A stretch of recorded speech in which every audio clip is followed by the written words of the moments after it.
Hello there, Internet. Thank you so much for joining me in this upper body overhead press fantastic workout celebration. As you can see, I have achieved what I never thought to be possible, which is getting to 8,000 subscribers. Thank you all for being here. I'll get more into that after. But first, what I did today, my first set of overhead press, I got 80 pounds for a set of 7, and quite happy with that. And then I did 83 pounds for a set of 5, and then I finished off with 78 pounds for a set of 8. I'm very happy with how everything felt. Felt quite sturdy and didn't have any kind of crookedness. Sometimes my upper body is a little bit crooked and then overhead press does not go very well. But today that was not happening, so I guess things were loosey-goosey enough that it worked out well. And then I moved on to my ring pull-ups. I started out with the weighted ones again, so just got the same numbers as last time. I know it takes a little bit of time before I'll be able to add either reps or weight. So I got plus 10 pounds. I used a 10-pound kettlebell, and I did 2 sets of 5. And then I finished off with a set of 7. I do feel like I will be able to get that extra rep in the near future. I don't think I'm just permanently stalled. I'm just going to keep plugging away at it. I'm glad that I've added the weighted ones now. Keeps it more interesting. Then I moved on to my incline dumbbell press. I supersetted that with my cable rear delt fly. For my incline dumbbell press, I got 40 pounds for 2 sets of 9. So that's coming along well. Though I do feel like it's much harder on my left arm. I think like my stabilizers for like pec movements doesn't work, or my pec is much weaker on that one side. Doesn't seem to affect other things, but specifically incline dumbbell press, it just feels like I said, I don't know, stabilizers or whatever. It feels like that arm wants to, kind of feels like that arm has a mind of its own, and it wants to go off course. Doesn't want to stay in the correct pattern of movement. It just does its own weird ass thing. But either way, whatever. Keep doing it like it is. I still like them. I still like the exercise. It's just a little bit wonky on that one arm. Fall in line. Damn it. Anyways. Then what did I do? Just some lateral raises, 10 and 2 raises. Finished off with some seated bicep curls. Yeah, I could call it bi curls. You know what I mean. Well, you might think I mean bisexual. Anyways, a fantastic workout. So, I woke up at 3:50. And I figured, well, what the hell, let's get pressing. So that's what I did this morning. And after that, overall, it was a pretty decent day, pretty good day at work. Got a decent amount done and had a lovely walk. A lovely walk in the sun that is finally here. If you don't know, we had a bunch of snow just a few days ago, and it was quite cold. And so it gets a little bit depressing when it's almost May and there's still a bunch of snow. But it was nice and sunny, and so I enjoyed a nice walk after work as well. So pretty good day. All in all. And then to top it off, I noticed, wow, you guys, I've reached 8,000 subscribers. Like I said, I never thought this would be possible. When I was at 800 subscribers, I didn't think 1,000 would be possible. And certainly at 8,000, I don't know if I will ever achieve 10,000. I don't know. It could happen. That would be such a crazy feat. But just this right here to me is already just, it's mind-blowing that there's that many people, random people out in the world that watch my crap, follow along in my life, know about my son and my dog and my job and my plans, and like give a shit about my commentary, my progress, and my workouts. I don't know, I guess sometimes I should humble myself, because you guys know that I struggle. It's this weird love-hate relationship with doing this and my channel, because you guys know that I struggle with the comments section and stuff, like where I get so angry because there will be one nasty comment in a sea of wonderful comments. There will be a few nasty comments or ones that are hidden for review because they're really cruel or disgusting or perverted or whatever. And when I have to deal with those things, when I have to read those things, it enrages me. It makes me so mad, and I don't know what to do with that anger. And then I just feel like I need a break from this. I'm so tired of this, and like I get angry about it.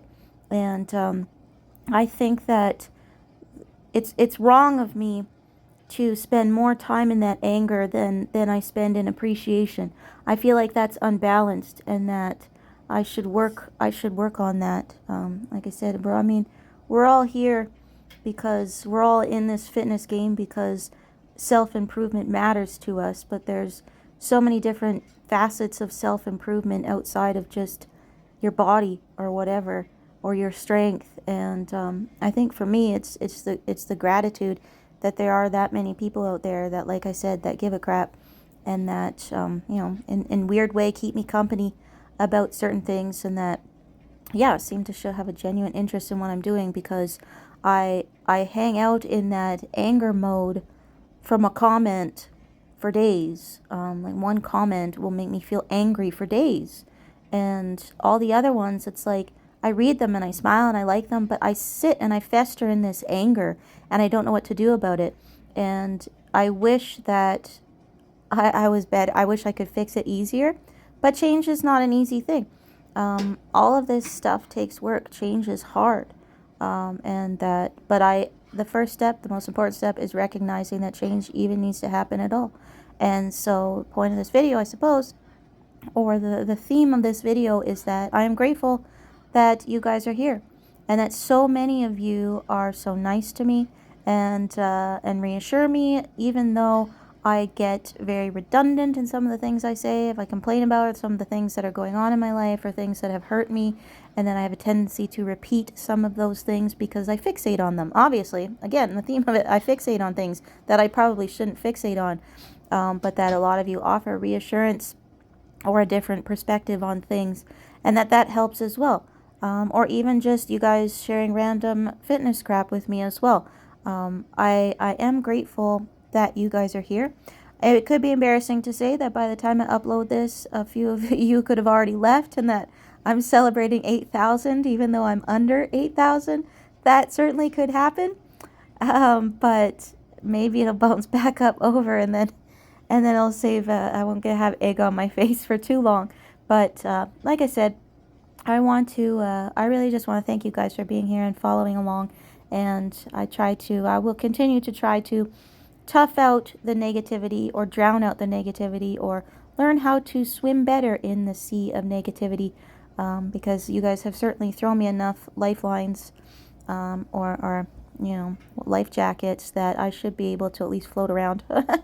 Like, I think the one thing that bothers me the most, out of all of it, is the accusing me of basically being OnlyFans. I get that a lot. That one, I don't know. It doesn't sit well with me, I would say. I had recent one where it was like, okay, just do OnlyFans. Don't pretend that this is about working out. Like, that kind of thing. And I know these people don't know me at all. These people don't know anything about me. But that's the point. Don't fucking say shit like that. You don't know anything about the person. But it's that kind of angry kind of, thing like that. The OnlyFans, because it almost feels a little bit, then I start to doubt myself, and I think oh, am I doing something that is really that risque? It makes me question in my own head, oh my gosh, am I one step away from this being porn?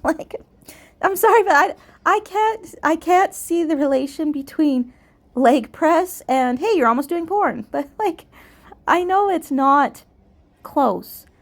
Deep down, I feel I must know that. But when you get those comments, you're pretty much just doing OnlyFans. You're one of these OnlyFans girls. You're selling yourself for money. These kinds of things, and I start to feel a little bit crazy in my head. Oh my gosh, is this being too risque? Am I not staying true to who I really am? I think is the biggest thing, because I'm not at all like an OnlyFans person. And I'm more on the conservative side of things in terms of how I feel about that. I don't sleep around. I don't have one night stands. I don't do these kinds of, I don't want to say slutty things or whatever. I don't do these half naked Instagram pictures. I don't post a bunch of pictures in swimsuits. And this is just, it's not who I am. And so I want to make sure that when I put myself on the internet, that I'm not being a fake version of myself for the sake of getting clicks and likes and all this kind of stuff. And so when I get comments like that, it makes me question, oh no, am I not staying true to what I value? Am I not staying true to who I am? and how I want to present myself, and am I being genuine, and am I fully being the person that I am in real life, and I'm not straying too far from how I act and think and feel about things in real life, because I don't want to have a fake internet persona. So when I get comments like that, I question things. I question motives and intentions, and I question, is it too risque, all these kinds of things. And I think that's the sort of thing that really, really doesn't sit well with me. That's the kind of comment to me that it takes me a while to bounce back from, because it starts to make me feel like I don't like myself. Because then I start to feel like I'm doing something that's not true to my values, and that sort of thing. But at the end of the day, I have to reassure myself that's not real. Like, I love working out and I love fitness, and I have loved it since I was 15 years old. Of course, my videos are about fitness and working out and going through shit in life. It's not at all what I'm accused of it being. And the point is, I have to believe in it. Thanks, you guys, so much for